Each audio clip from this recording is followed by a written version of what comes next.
Hermanos, el Evangelio y las lecturas de este domingo nos hacen pensar en la vida, en la creación.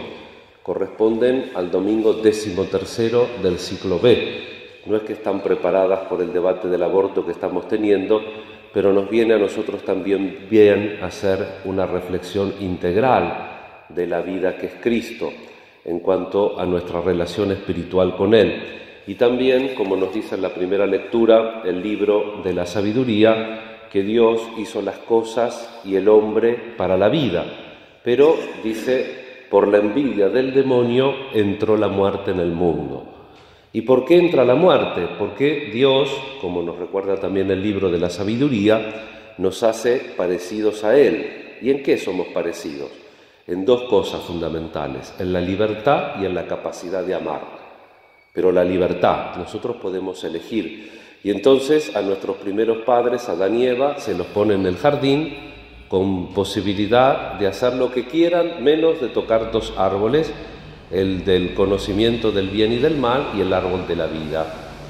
El demonio tienta a nuestros primeros padres y ellos comen del árbol del conocimiento del bien y del mal. Es decir, que cada uno quiere saber o decir o decidir lo que está bien y lo que está mal. Y ese es el pecado original y por eso entra la muerte en el mundo. El Señor nos recuerda que tenemos libertad, pero que tenemos que usar bien esa libertad que Él nos dio.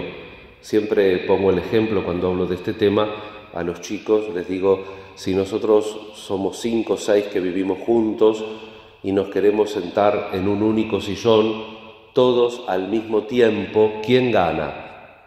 O el que es más fuerte o el que es más rápido. Porque tenemos que educar la libertad. Cuando uno encuentra la libertad en colisión con la libertad del otro, ¿cómo actuamos? Como seres racionales, actuamos instintivamente. Es el misterio de la libertad, La libertad que a veces genera elecciones, actos, que nosotros después a veces no queremos asumir, porque a veces producto de nuestras elecciones tenemos fracasos que no queremos reconocer y que echamos la culpa a nosotros.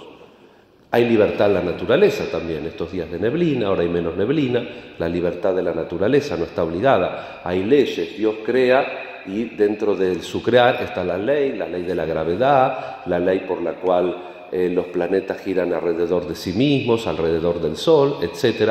Hay determinadas leyes, hay libertad, y si nosotros nos cruzamos o alteramos las leyes, tenemos consecuencias, como si nosotros también en nuestras elecciones tenemos consecuencias. El mundo, como deseo de Dios, está hecho para el bien. Lo que pasa es que nosotros también somos libres e incidimos sobre ese bien. Pero la palabra de Dios nos vuelve a fijar nuestra mirada en que el dueño de la vida, el que puede dar la vida, el que le da crecimiento, el que le da fortaleza, es Jesús. Y por eso este Evangelio, en los dos relatos de los milagros que hace, tiene que ver con la vida. Jesús cura a la hemorroísa y resucita a la hija de Jairo. No sé si prestaron atención en la proclamación del Evangelio, pero una hacía 12 años que estaba enferma y otra tenía 12 años. Al final del Evangelio nos dice que la niña tenía 12 años. El 12, ¿qué quiere decir que tenía 12 años? Que era chica, que era una joven, pero que era núbil. A los 12 años, en la ley judía, ya se daban a las chicas en promesa de matrimonio. La Virgen también tendría esa edad, como máximo 14. Era una chica núbil, es decir, podía tener una familia y podía realizar lo que culturalmente en ese momento se valoraba mucho, que es la maternidad, porque toda mujer judía tenía la esperanza de tener muchos hijos y de tener sobre todo la posibilidad de ser la mamá del Mesías.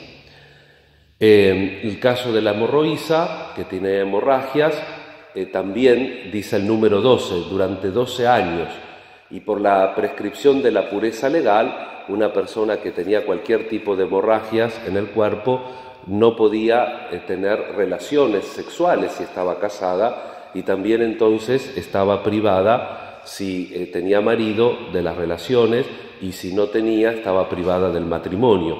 Entonces, a las dos, Jesús con la curación y resucitando a la niña, les da la posibilidad de tener vida, de dar vida, de tener esa gracia de poner un ser humano nuevo en el mundo con la colaboración de Dios.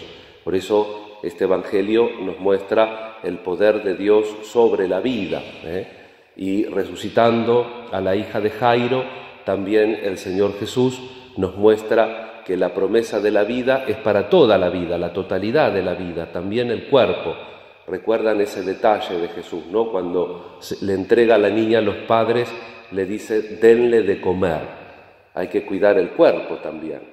Entonces, nosotros como cristianos aceptamos ese don de la vida, el primero, el lógico, sin el cual no tendríamos otra posibilidad, el don de la vida biológica, y también aceptamos el don de la vida de Dios.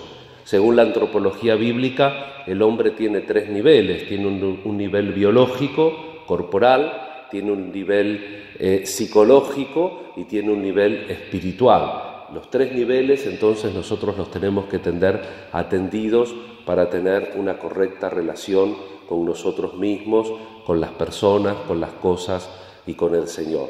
El Señor, entonces, quiere que nosotros seamos cuidadosos con toda la vida, desde el inicio hasta el término natural. Y también como cristianos tenemos que ser corresponsables en la gestión también de lo que se llama en la doctrina de la Iglesia la justicia social, porque no basta solo que un cristiano defienda la vida en relación al aborto o que defienda la vida en relación de la eutanasia, que son leyes que son primas por lo menos, no sé si hermanas, pero no sé si ustedes leen las noticias internacionales, ahora con la subida del nuevo gobierno en España, están dándole empuje a la ley de la eutanasia.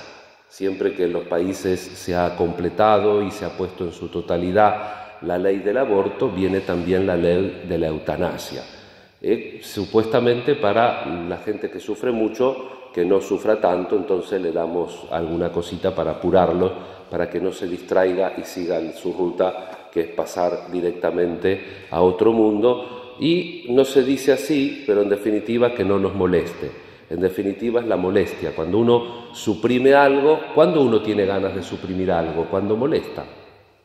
Por eso la moral católica dice que no se puede hacer directamente el mal para conseguir un bien. Esto, formulado de otra manera, quiere decir que el fin no justifica los medios. Entonces, si el fin justifica los medios, tenemos un problema, porque si el fin justifica los medios, no hay ningún problema cuando algo molesta de suprimirlo. En otra época en la Argentina, sin querer hacer relaciones ni analogías, se hablaba de desaparecer, ¿no es cierto? Entonces tenemos que tener cuidado con esta doctrina de que podemos justificar todo por los fines. Vamos a pedir al Señor Jesús que nos haga respetuosos de la vida. Y ese ser respetuoso de la vida tiene tareas muy complejas que no nos competen a nosotros y tienen tareas muy simples: cuidarnos, cuidar al que vive con nosotros, cuidarnos la salud. ¿Cuántas veces estamos enfermos, no? A Dios rogando y con el mazo dando. Hacer caso a los médicos. Para eso Dios dio la posibilidad a la inteligencia humana de descubrir curas, de saber tratamientos.